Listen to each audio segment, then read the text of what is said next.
Che cosa c'è di più bello che svegliarsi alla mattina presto, osservare i primi raggi di luce dorata del sole fare capolino fra le colline, bucare le fronde degli alberi ed illuminare il paesaggio circostante?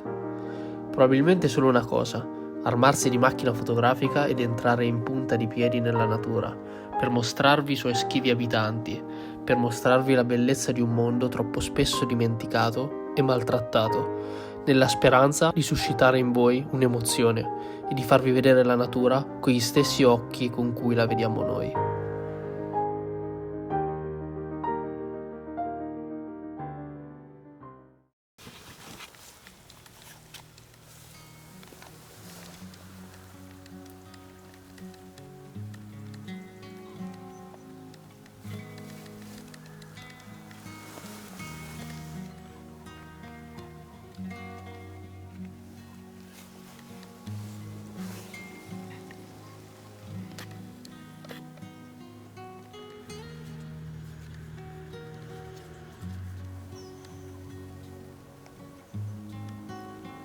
Qualunque cosa tu faccia, in natura ci saranno sempre degli occhi che ti osservano silenti a tua insaputa.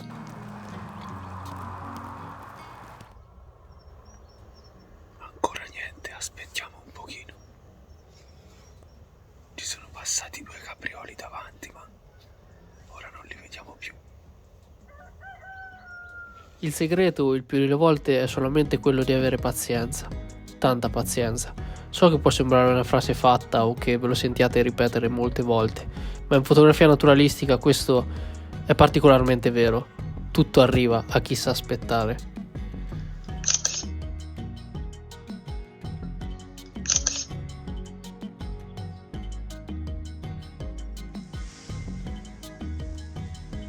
A volte le cose possono prendere una piega non esattamente desiderata.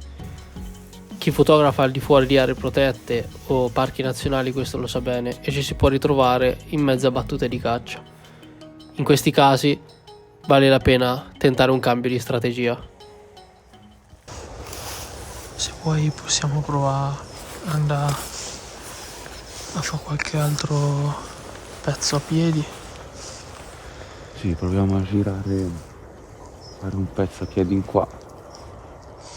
Oppure si fa un giro in macchina. Anche. Stamattina si è visto qualche capriolo venendo qua, ma la situazione è morta. Stanno sparando proprio di fronte a noi. C'è la caccia. E è un po' così. Non è la mattinata ideale.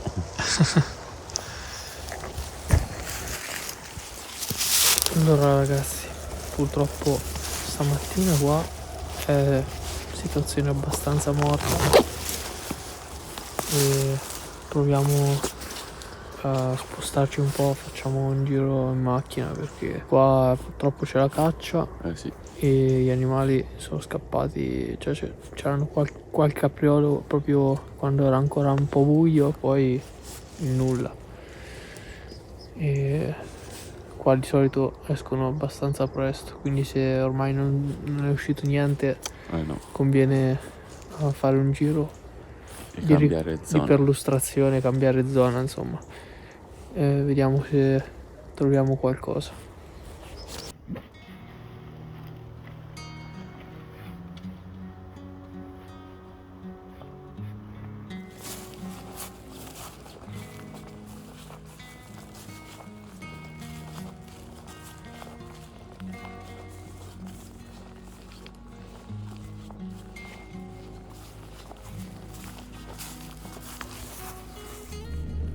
Facendo un giro in macchina abbiamo appena trovato un nerone che si sta cacciando lungo il torrente e adesso gli stiamo facendo qualche foto. Gli aironi vivono in prossimità degli ambienti acquatici, spesso paludosi, e sono degli abilissimi cacciatori. Questa specie infatti si nutre di pesci, rane, bisce, crostacei, insetti acquatici, piccoli mammiferi e persino piccoli di altri uccelli. Qui lo vediamo intento a pescare qualche pesce con il suo lungo becco, che spesso utilizza anche come fiocina per infilzare le sue prede. Ok ragazzi, abbiamo trovato un paio di caprioli che stanno proprio qua davanti e stanno mangiando un po', brucando l'erba e Siamo tranquilli, guardate.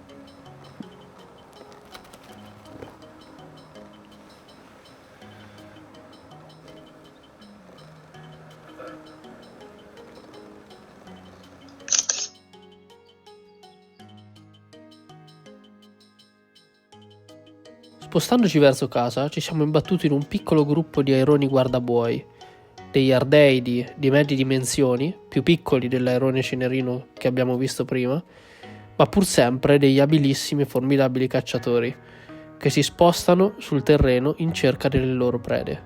Ne abbiamo approfittato per scattargli qualche bella foto. Allora ragazzi, abbiamo fatto un giro in macchina. Come al solito la macchina offre sempre qualche vantaggio in più. Qualche vantaggio in più, perché gli animali sono tranquilli, si lasciano avvicinare, quindi abbiamo fatto qualche incontro, come avete visto. Abbiamo visto qualche airone, c'era un airone cenerino, gli aironi guardiaboi, poi abbiamo visto diversi caprioli, qualcuno siamo riusciti a fotografarlo, erano anche tranquilli.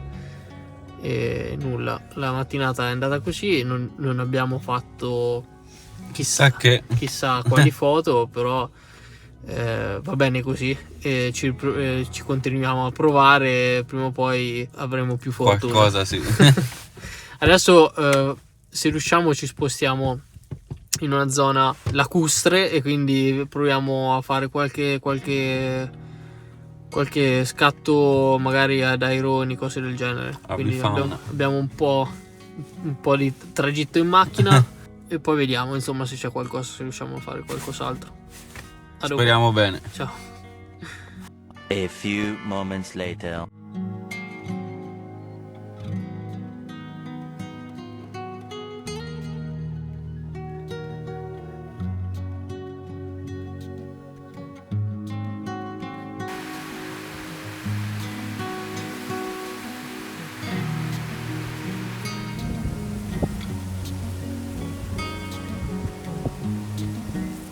Allora ragazzi, siamo arrivati, come avete visto c'è tantissimo vento e quindi abbiamo dato un'occhiata veloce sulla spiaggia, ma c'era poco e niente. Troppo vento, sì. E quindi pensiamo che in questi casi vale la pena forse provare a guardare su zone più riparate, qualche insenatura, qualche fossato magari nei campi qua intorno, un po' più riparato, sì, lungo i corsi d'acqua, non so. Vediamo, facciamo un giro, vediamo se troviamo qualcosa, vi teniamo aggiornati.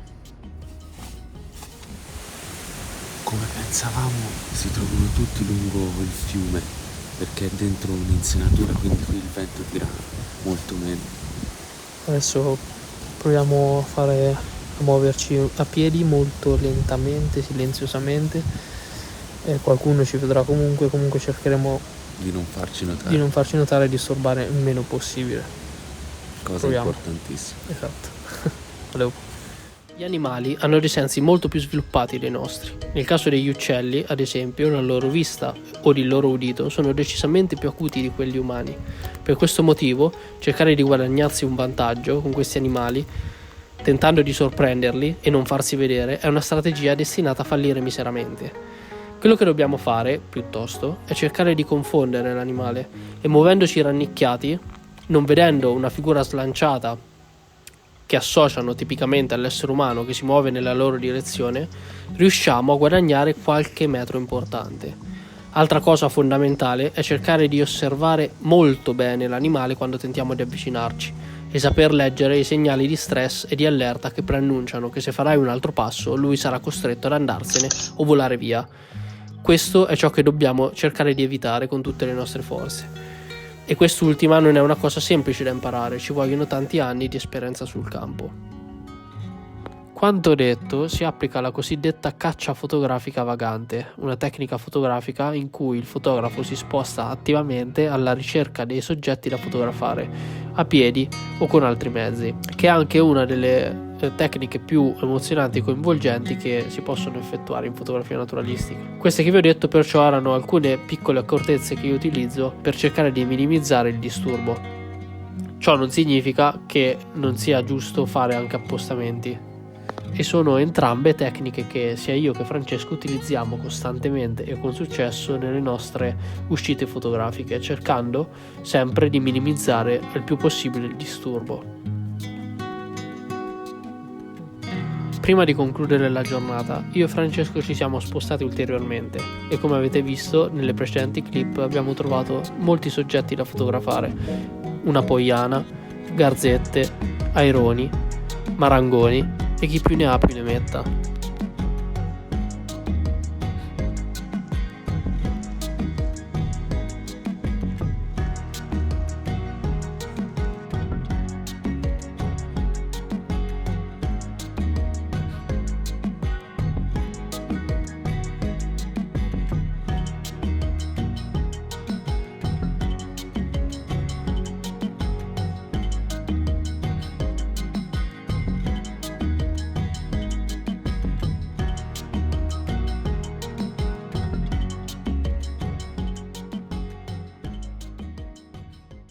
Allora ragazzi, ci siamo, mattinata definitivamente conclusa, mattinata che è stata davvero lunga ed impegnativa.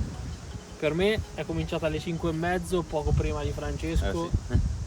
Il problema è che entrambi con poco sonno, perché io ho dormito un'ora, lui ha dormito 2 o 3 ore, quindi siamo abbastanza cotti, sono le 11:15, quindi diciamo ci siamo dati da fare. Una mattinata molto intensa. Prima abbiamo cominciato la mattinata quando sono andato a trovare l'amico Francesco con degli appostamenti dove abbiamo visto dei caprioli. Ancora era abbastanza molto buio, sì. Buio, diciamo. Quindi non siamo riusciti a fotografare niente. Abbiamo fatto delle foto giusto documentative, sì. Giusto un po' così. Però comunque siamo rimasti un altro po' lì, però dopo una certa ora i caprioli, sì, ecco, diciamo rientrano nel bosco, quindi è ancora molto più difficile fotografarli, ecco. Sì, abbiamo visto, diciamo, passato quel momento, abbiamo visto che lì c'era una situazione abbastanza statica, abbiamo deciso di andare a cambiare strategia, provare a fare un giro di perlustrazione, sì, in macchina, che devo dire come al solito ha dato i suoi frutti, perché poi la macchina che se ne dica ovviamente non dà le stesse emozioni dell'appostamento, non è come l'appostamento o come stare sul campo proprio in uno stile, diciamo, di full immersion. Però bisogna dire che è un ottimo modo per fotografare senza disturbare gli animali, perché senza gli animali fargli paura o altro. Sono molto a loro agio quando vedono le macchine, perché non vedono il movimento della persona, non associano la figura umana e quindi sono abbastanza tranquilli. Infatti qualche foto sì, è venuta fuori, sì. Tranquillamente.